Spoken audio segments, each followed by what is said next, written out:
जवळील चौली ठिकाणी गोरक्षकाच्या मदतीने पोलिसांनी 25 ते 30 गायींनी भरलेला ट्रक पकडला असून कायदेशीर कारवाई करून सदर गायी मालेगाव तालुक्यातील श्री मालू यांचे गोशाळेत आणत असताना चर्च गेट जवळील शनी मंदिर परिसरात तांत्रिक कारणाने बंद पडला असता नागरिकांनी मोठ्या प्रमाणात गर्दी केली। पोलिसांना कडून अधिक माहिती घेतली असता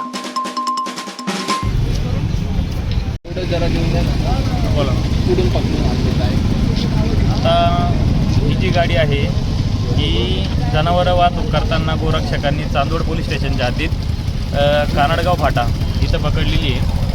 माननीय पोलीस निरीक्षक कैलास वाघ चांदोड पोलीस स्टेशन यांनी पुढील योग्य ती कारवाई करून व आम्हाला पुढील कारवाईचे आदेश देऊन या गाडीमधल्या गायी गोशाळा काय नाव गोशाळेवाल्याचं शालू मालू यांची गोशाळा नागपूर रोडला या गाडी सोडण्यासाठी आम्हाला इथं पाठवलं होतं, परंतु सदर गाडीच्या क्लच प्लेटा फेल झाल्याने ही गाडी रस्त्यात थांबलेली आहे। गाडी दुरुस्त करून पुढील कार्यवाही करण्याची तजवीज ठेवून आहोत। थँक्यू। ओके।